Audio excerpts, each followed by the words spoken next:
All right, so, for this deep dive, we're tackling a true acting legend, Maggie Smith. Oh, absolutely. We're talking 7 decades on stage and screen. Yeah. I mean, that's not just a career, that's practically a dynasty. Mm-hmm. And the 10 Minutes of History episode, we're looking at frames her journey almost like a rise and fall. What do you make of that? Well, it's an intriguing way to look at it, right? Especially with those iconic roles she's so well known for. Makes you wonder if fall is really the right way to describe such a long and varied career. Right.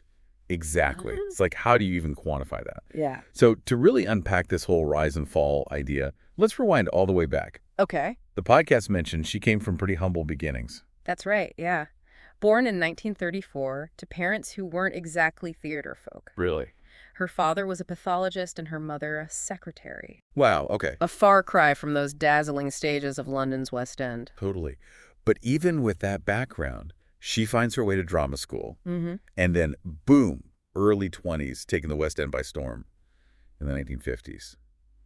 What was it about her early work that made such an impact? Well, the podcast really hones in on her breakout role as Viola in Shakespeare's Twelfth Night back in 55. Oh, wow. Okay. Now imagine the West End back then, a tough crowd, especially for young actors tackling Shakespeare. Oh, absolutely.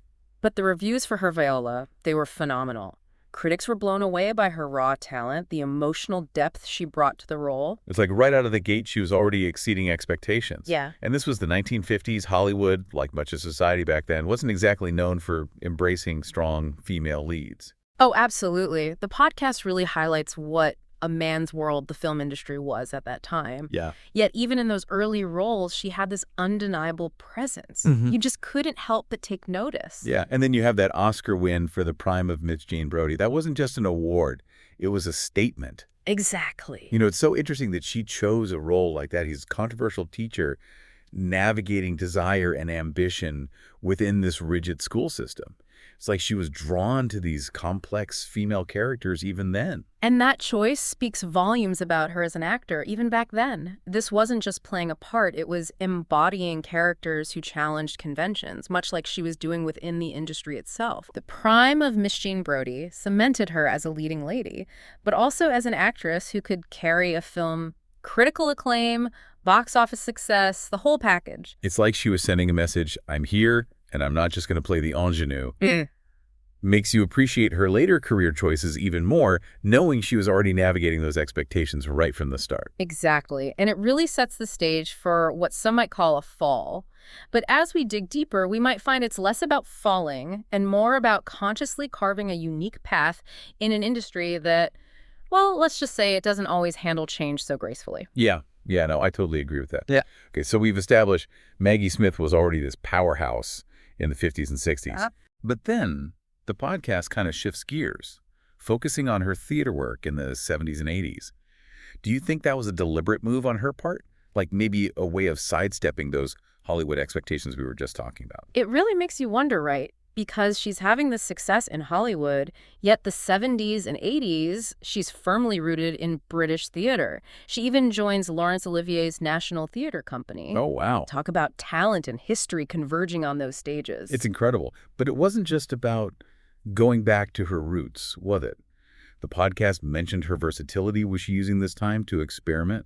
Different genres, different characters? Absolutely. This is where you really see that chameleon quality come out. Yeah. One production, she's commanding the stage in a classic tragedy. The next, she's bringing the house down with her comedic timing. And that range, it's something that stayed with her throughout her career. Which kind of makes me question this whole fall narrative even more. Because if she's intentionally building this diverse repertoire, maybe what we see as a decline in Hollywood was actually a deliberate shift in focus.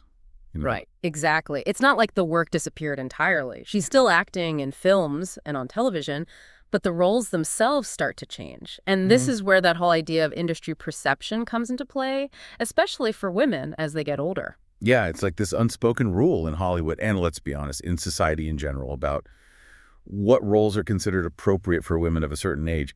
Did she ever talk about running into those limitations?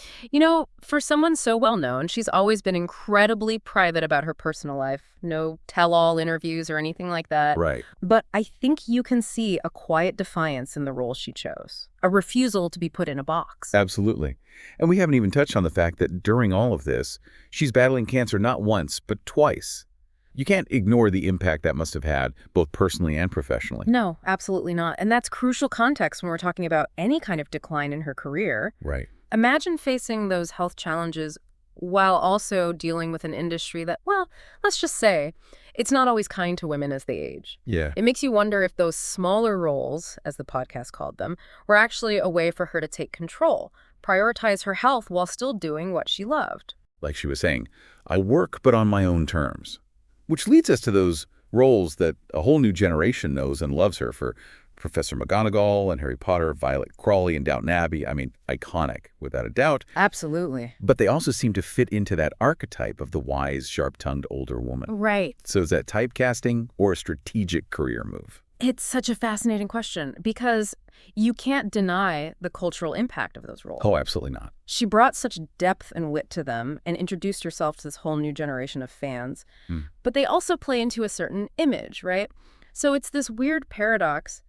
Is she being limited by the roles being offered, or is she using those roles strategically to maintain a level of control and visibility on her own terms? It's like both things can be true. At the same time, she could be a victim of Hollywood's ageism, but also a savvy actor who knew how to use it to her advantage. Honestly, that's way more interesting than just a simple rise and fall story. Yeah. It's funny, right? Even when we talk about her later roles, those huge parts in Harry Potter and Downton Abbey, the podcast still kind of frames it as this decline. Yeah. It feels almost reductive, like anything short of those early career highs is somehow a disappointment. Makes you think about how we define a successful acting career, doesn't it? Right. Is it just the big roles, the awards?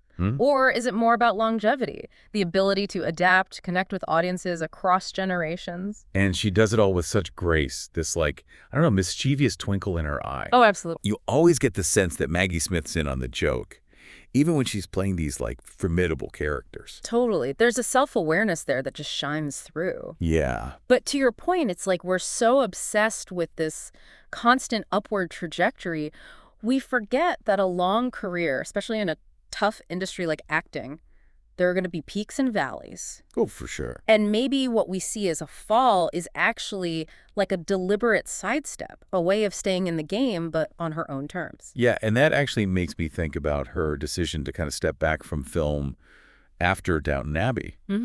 She did that role in The Lady in the Van, which got her those Golden Globe nominations. Right.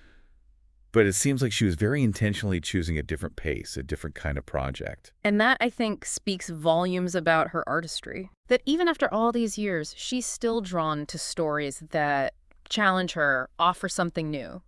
It wasn't about the awards or the fame at that point. Exactly. It was about the work itself. So where does that leave us then? What's the takeaway for our listener, someone who's really diving into Maggie Smith's story for the first time with us today? You know, I think the amazing thing about Maggie Smith is that she defies easy categorization. Yeah. Her story makes us rethink those narratives we put on artists, those ideas about what's a rise and what's a fall. Because when you really look at her career, the early successes, the choices she made, those iconic later roles, it paints this picture of an artist who was always in control. Absolutely. Even when it felt like the industry or even just fate itself was trying to write her story for her. Yes. And I think that's incredibly empowering, don't you? Oh, definitely. To realize that success doesn't have to look a certain way. It's not always about being the biggest name out there. Right. Sometimes it's about that quiet defiance, about forging your own path on your own terms. Maggie Smith. Oh. A legend, an icon, and a masterclass in navigating a career in life with talent, determination, and a healthy dose of wit. What a legacy to leave behind. Couldn't have said it better myself. A true original reminding us that sometimes the most captivating journeys are the ones that rewrite the rules. Absolutely. Thank you for joining us for this deep dive into the extraordinary career of Maggie Smith. Until next time, keep exploring those fascinating stories and keep those questions coming.